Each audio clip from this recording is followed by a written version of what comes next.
El jueves pasado publiqué una columna en la que describía el as bajo la manga que tiene la clase política para mantener bajo su control el proceso constituyente.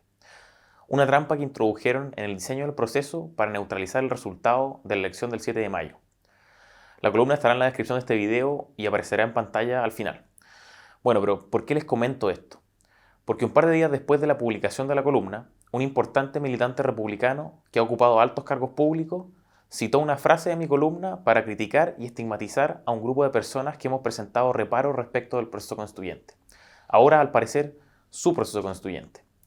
Y a su vez, el lunes recién pasado, el diputado y jefe de bancada UDI, Guillermo Ramírez, se refirió a la misma columna en el programa radial Conectados con Agricultura del Checho Irane. Anda dando vuelta un video de una persona de la Fundación Nuevamente, un señor Cancino, que no lo conozco, se ve que es un tipo inteligente, me gustaría conocerlo, que da razones por las cuales votar por el rechazo. Bueno, la misma que a Teresa Marín. Bueno, En esta columna quiero responderle tanto a Ramírez como al militante republicano, porque más allá de mi opinión personal sobre este proceso o de la columna tal o cual, Chile Vamos y a ratos también parte de republicanos están jugando con trampa. No en relación a mí, sino a todos los que estamos en una posición distinta a la de ellos. Y a esos chilenos quiero invitarlos a no dejarse confundir.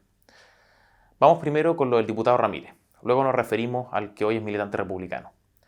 Los panelistas Checho Irane, Guillermo Ramírez y Pepe Out, quien recientemente salió trasquilado luego de un encontronazo con Teresa Marinovich, hablaban del proceso constituyente. Los tres se mostraban atónitos y escandalizados por el nivel de rechazo que este está teniendo por parte del pueblo chileno, sobre todo el conductor del programa. Tachaban de irresponsables a quienes se inclinaban por votar en contra en diciembre, mientras recurrían a falacias argumentativas para llevar a la gente hacia el apruebo. Repetían la cantinela de los extremos, e incluso el conductor del programa, Checho Irane, se mofaba de Teresa Marinovich por lo ocurrido unos días atrás con Pepe Out. Ya me va a tratar de extremista y yo me voy a levantar y me voy a ir. Sobre esto último no me extenderé demasiado. El viernes en su resumen semanal, la Tere hará una declaración al respecto. Pero bueno, continúo la historia con el diputado. Ese era el contexto de la conversación cuando Ramírez se refiere a la columna de la polémica. anda dando vuelta un video de una persona de la Fundación Nuevamente, un señor Cancino, que no lo conozco, se ve que es un tipo inteligente, me gustaría conocerlo, que da razones por las cuales votar por el rechazo. Bueno, la misma que a Teresa Marín. Bueno, y él habla, es la fundación de Teresa Marín. y él Nuevamente. habla de muchas cosas que no están en el texto constitucional. Entonces, sobre eso habría que decirle al señor Cancino dos cosas. Uno, muchas de las cosas que él menciona tampoco están en la Constitución del 80. O sea, no es que las estemos perdiendo, porque no están en la Constitución del 80. Y lo segundo que habría que decirle es, ¿cómo sabes tú que esas cosas, o cuáles van a estar o cuáles no, cuando ni siquiera se ha votado una sola enmienda? Entonces, calma, paciencia. Eso es lo que hay que invitar, a la calma. Toda la interpelación que hace el diputado Ramírez descansa sobre una premisa mentirosa, o asumiendo que razona desde la buena fe de una falta de comprensión de la misma. El diputado Ramírez señala que en la columna se dan razones por las cuales votar por el rechazo. No es cierto. La columna considera primero los aspectos negativos del anteproyecto de los expertos, sus grandes pifias, sus similitudes con la propuesta de constitución rechazada y las sentidas omisiones. Y segundo, hace notar algo que nadie está dando a conocer, que es que quienes diseñaron este proceso, dentro de los cuales se incluye el mismo Ramírez, recordemos que él fue parte del grupo de los 8 que cocinaron el nuevo proceso constituyente durante 100 días, a puertas cerradas, sin cobertura de prensa, sesiones públicas ni levantamiento de actas. Como les decía, quienes diseñaron este proceso incluyeron trampas para neutralizar la decisión popular de la elección del 7 de mayo, que hacen muy difícil que republicanos o la derecha en su conjunto puedan modificar lo que los expertos decían, ya sea en el texto del anteproyecto o en una de sus múltiples intervenciones posteriores. Eso fue lo que yo señalé, ni más ni menos. Luego el diputado Ramírez me interpela diciendo, habría que decirle al señor Cancino dos cosas. Primero, dice el diputado, muchas de las cosas que él menciona tampoco están en la Constitución del 80, no es que las estemos perdiendo. Y segundo, señala él respecto de mí, ¿cómo sabes tú cuáles cosas van a estar o no, cuando ni siquiera se ha votado una sola enmienda? A la primera, diputado Ramírez, le contesto. Deduzco que se refiere a las únicas cosas positivas que mencioné que no están presentes en la Constitución vigente y que el anteproyecto de los expertos tampoco reconoce. Me refiero a la propiedad, heredabilidad, libertad de elegir el administrador y prohibición de expropiación, nacionalización y confiscación de los ahorros previsionales.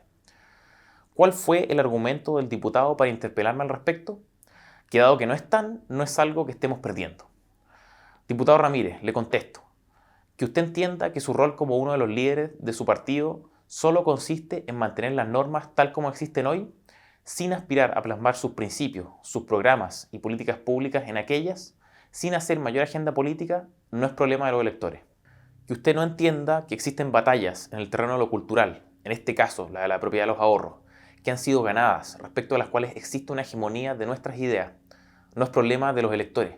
Que usted no esté por reconocer uno de los temores más grandes de los chilenos en el proceso constituyente pasado, que los despojaran de sus ahorros provisionales, y que los llevó a rechazar el pésimo texto, no es problema de los electores. Que usted no esté dispuesto a dar esa pelea, no es algo que deba achacarnos a nosotros los electores.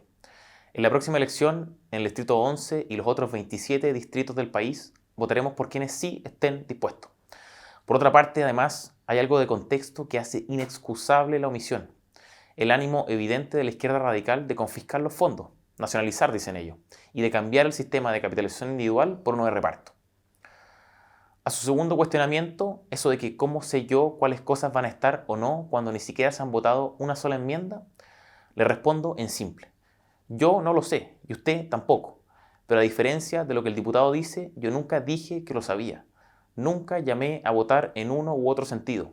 Yo me limité a criticar el anteproyecto de los expertos, lo pésimo que es como propuesta constitucional para Chile.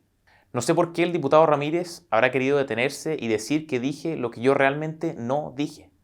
Quizás porque en esa misma columna critiqué una carta firmada por Hernán Larraín, Ignacio Briones, Jaime Belolio y otros, dentro de los cuales se encontraba Ramírez, al cual en todo caso no mencioné, en la que señalaban, cito, atrasar o abandonar el proceso constituyente condenaría al país a una recurrente inestabilidad política y económica, limitando su potencial de desarrollo y perjudicando a todos los ciudadanos.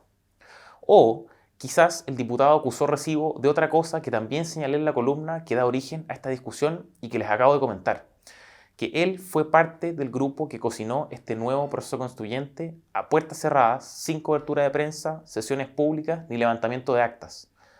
Sea lo que fuera que motivó al diputado a hacer su interpelación, la cuestión es la siguiente. Yo no dije lo que él dijo que dije. Pero, y acá está lo importante, el punto de fondo que les quiero transmitir, más allá de la anécdota del diputado Ramírez y de mi opinión personal sobre este proceso, ¿qué pasa si verdaderamente yo hubiera dicho lo que él dijo que yo dije? ¿Qué pasa si yo hubiera entregado razones para rechazar el texto que emane de este nuevo proceso? ¿Había sido eso acaso ilegítimo? Aquí está lo interesante de la discusión con el diputado, y que se conecta perfectamente con el acto de estigmatización del militante y ex autoridad pública del Partido Republicano del que les hablaba al principio y que les comentaré en detalle más adelante. Lo que hicieron conjuntamente Checho Urane, Pepe Out y Guillermo Ramírez en el programa que les comentaba retrata a la perfección un perfil de personaje político que abunda particularmente hoy en día. Es el personaje del falso moderado. Este es un personaje que se identifica con una postura respecto de cuestiones contingentes, cuestiones que son accidentales, relativas. Este personaje moraliza su postura al respecto, la absolutiza, transforma en una cuestión moral o verdad metafísica aquello que es opinable y convierte en un tema de principios algo completamente relativo. Dado que su punto de vista es un absoluto, una cuestión moral, una verdad metafísica, todo aquel que esté fuera de su paradigma interpretativo se convierte en extremista y su posición es invalidada. Mientras unos son los radicales, los extremos, ellos son el centro, el destino final y central del péndulo que se movió por ambos lados. Y justamente como todo el armado argumentativo del falso moderado es débil, recurre a artimañas retóricas, echa mano a los chantajes, los falsos dilemas, la flojera argumentativa y la mentira. Esto es exactamente lo que mostraron los tres panelistas conjuntamente. Y ahora se los muestro con peras y manzanas. Primero, los falsos moderados toman una postura respecto de un tema, en este caso, el proceso constituyente. Personalmente, querido amigo, yo creo que a Chile le conviene que aprobemos una nueva constitución. Dicha postura respecto a un tema opinable, discutible, se absolutiza, se entiende obligatoria para todos. No, la voluntad inicial eso es lo que es aprobar. Eso debiera ser la voluntad inicial de todos. Todo, eso es lo y que luego, todo aquel que no comulgue con esa postura absolutizada y obligatoria es estigmatizado. Aquí sí hay que posición extrema. Si no se aprueba toda esta cuestión, yo no la apruebo, yo prefiero la otra. Que previamente haya una tendencia al rechazo, me parece de la mayor irresponsabilidad de los chilenos. Estigmatizado a un grupo de personas, el falso moderado se ensalza a él mismo como el centro, el fin del movimiento pendular entre extremos. ¿El centro eres tú aquí? ¿Ah? ¿El centro eres tú que hiciste para allá? Sí, y para acá? Checho del centro. Y después, Yo soy tiene más una alta, yo soy más tiene una centro que alta, tú, tiene una Pepe. alta percepción de sí mismo. Como ya les adelantaba, dado que la construcción argumentativa de los falsos moderados es tan débil, echan mano a varias artimañas. Primero, los chantajes. Entonces, pues, no nos quejemos. No nos quejemos que no hay pega, no nos quejemos que hay inflación, no nos quejemos que la economía anda mal, porque eso sí la Constitución puede hacer. Chantaje porque el falso moderado en este caso nos plantea que si no tenemos una nueva constitución en este proceso, no habrá pega, habrá inflación y la economía estará mal. Como si todos esos problemas no fueran justamente flagelos que arrastramos desde que ellos nos sometieron al suplicio constituyente hace casi ya 4 años. Segundo, los falsos dilemas. En eso estoy en total y absoluto desacuerdo con Teresa Marinovich, que ella hay puntos que les da una importancia demasiado grande y que no podemos permitir esta constitución. ¿Y cuál es la alternativa? Seguir en la inestabilidad permanente de tal modo que el país siga entrampado y no crezca un milímetro. Falso dilema porque el falso moderado plantea que o aprobamos una nueva constitución en este proceso o seguimos en la inestabilidad permanente. Tercero, la flojera argumentativa. Y muchos otros que son amigos míos, que hoy día están por el rechazo, van a tener que tomar una decisión. Si van a votar con Hugo Gutiérrez y la Carmen Hertz, que por alguna razón que a ellos les conviene van a estar por el rechazo, o van a votar por la alternativa que va a estar apoyando José Antonio Kast, la Evelyn Matei y muchos otros. Flojera argumentativa porque el falso moderado recurre al argumento o estás con Kast y Evelyn o con Hugo Gutiérrez y los comunistas. Como si las personas no pudiesen tener razones diferentes para encontrarse en una misma posición. Como si el encontrarse en una misma posición, independientemente de si las razones por las cuales está ahí son diferentes, transformara a estos en equivalentes. Solo a modo de recuerdo, en el plebiscito de entrada estuvieron en el apruebo los comunistas, frente amplistas y todos los precandidatos presidenciales de Chile Vamos, Lavín, Desbordes, Briones y Sichel. Los primeros retiros del 10% fueron votados a favor por comunistas, frente amplistas y diputados de Chile Vamos. Para el cuarto retiro del 10%, el Partido Republicano de Kast sostuvo la misma postura que el gobierno de Boric. ¿Se entiende? Bueno, y la cuarta artimaña a la cual recurre el falso moderado es la mentira. Nosotros, cuando estábamos abajo en las encuestas y se iba a aprobar esta constitución que iba a hundir a Chile, para siempre quizá, nosotros le prometimos a la gente que si rechazábamos íbamos a ir por una mejor. Fue algo que durante meses prometimos para intentar dar vuelta al resultado. Mentira porque el falso moderado inventa datos. De hecho, su encuesta de cabecera, la encuesta CADEM, es absolutamente contraria a lo que él señala. Tras la primera carta que Chile Vamos le presenta al presidente Boric para asegurar la continuidad del proceso en caso de que gane el rechazo, el 21 de mayo de 2022, el rechazo cae de 46 a 45 puntos y el apruebo se mantiene en 37. Tras la carta de los 10 compromisos concretos de Chile Vamos con la continuidad del proceso, el 9 de julio de 2022, el rechazo cae de 53 a 52 puntos y el apruebo sube de 35 a 37. Tras la aprobación de la rebaja de quórums de reforma constitucional a 4/7 y reafirmación del compromiso de Chile Vamos el 10 de agosto de 2022, el rechazo cae de 47 a 46 puntos y el apruebo sube de 37 a 38. El rechazo ya estaba ganando antes de sus compromisos no vinculantes para nadie, diputado. Y no precisamente por cartitas, sino porque aquellos con quienes usted pactó reiniciar este proceso, el Frente Amplio y el Partido Comunista, querían plurinacionalizar nuestro país, despojar a los trabajadores de sus ahorros previsionales y a los agricultores de sus derechos de aprovechamiento de agua. En fin, como ya les adelantaba en el comienzo de esta columna, la interpelación del diputado UDI no fue la única de estos últimos días. El domingo recién pasado, un importante militante republicano que ha ocupado algunos cargos públicos recientemente subió un video a sus redes sociales en el que categorizaba a quienes hoy se inclinan por el rechazo en 3 grupos.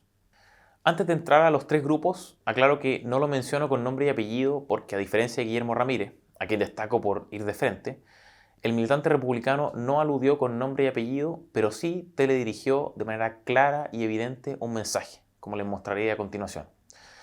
Volvamos con la categorización que hizo sobre quienes hoy se inclinan por el rechazo. Primero, ubicó a los de la izquierda radical. Segundo, los que él denominó teóricos, idealistas e ingenuos. Y tercero, los pesimistas, los que pontifican. Y es en este tercer grupo donde me ubicó al señalar que los pesimistas, estos que pontifican, son los que dicen que los chilenos ya se formaron un juicio sobre el tema constitucional. exactamente la misma frase que yo utilicé en la columna que dio origen a este video de réplica, excluyendo las palabras pueblo y clase política, que sé con conocimiento de causa que no le gustan, que no son de su agrado. El pueblo chileno, en su inmensa mayoría, ya se formó un juicio sobre el proceso constituyente de la clase política. Luego, a renglón seguido, el militante republicano dijo que el juicio que podrían tener los chilenos respecto a este proceso solo podría ser un juicio liviano. Al republicano solo decirle 3 cosas. La primera cosa, la categorización y estigmatización de quienes hoy se inclinan, votan o declaran públicamente que votarán rechazo es injusta y torpe. Injusta porque es exactamente lo que hacía la izquierda radical y la derecha light cuando su partido se opuso al proceso desde el comienzo hace 4 años atrás y tras su reinicio hace unos cuantos meses. Y torpe porque se echa encima no solo la parte importantísima de su base electoral, sino el 60% que hoy, conforme a casi todas las encuestas, se inclina por rechazar. Todo esto solo por defender corporativamente un proceso que su partido nunca quiso, que ya destruyó al gobierno de la izquierda radical, que dejó maltrecha a la coalición de derecha tradicional e hizo desaparecer a la mal llamada centroizquierda. La segunda cosa, justamente del hecho de que un 60% se incline por rechazar en el plebiscito de diciembre, sin aún haber texto definitivo, es posible y dable afirmar que el pueblo chileno ya se formó un juicio sobre el proceso constituyente. Y ese juicio es, además, el que su partido tenía al respecto un día antes del 7 de mayo, que no es otro que es que los chilenos entendieron que este proceso y la cuestión constituyente en general no van a cambiar en nada su cruda realidad, no van a aliviar sus pesares ni resolver sus urgencias. La tercera cosa, ese juicio no es liviano, como señala. Todo lo contrario, viene de la desesperanza, de la desilusión, de los más profundos pesares, de la desazón, del abandono de los ciudadanos respecto a sus representantes políticos. Ese juicio es un acto absolutamente honesto y vivencial. Ese juicio viene del Chile profundo, de gente que se cansó de que le estafaran, que dejaron de comprarse lo que siempre fue una cantinela. Por eso, un poco de respeto.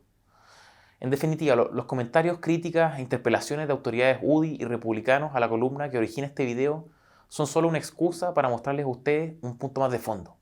Y es que los partidos que mencioné están jugando con trampa, no en relación a mí, sino a todos los que estamos en una posición distinta a la de ellos. El señalamiento de la columna es importante no por una cuestión personal, sino porque detrás de esto está el señalamiento de millones de personas que legítimamente tienen reparos con el proceso constituyente. Esto es algo que de Chile Vamos se podía esperar. Llevan haciéndolo desde el 2019, por lo menos. Pero de reparte republicanos, no. Porque son estos últimos los que hasta el 6 de mayo de 2023 sufrieron la estigmatización de la que les estoy hablando. Todos hemos pasado por decepciones en política. Hemos sentido el abandono, el vacío de representación. Probablemente es lo que muchos sienten actualmente. A todas esas personas les digo, desde FNM no tenemos una botonera para aprobar o rechazar un determinado proyecto de ley, ni poder ejecutivo para llevar adelante ciertas políticas públicas, pero sí tenemos una plataforma, una voz que representa una fracción para nada despreciable del electorado. Y esa voz, gracias al apoyo de todos ustedes, ha demostrado tener un impacto. Por eso, si te interesa nuestro contenido y crees que es necesario lo que hacemos, hazte socio de nuestro canal, suscríbete, dale like y comparte. Soy Francisco Cancino, director de estudios de FNM.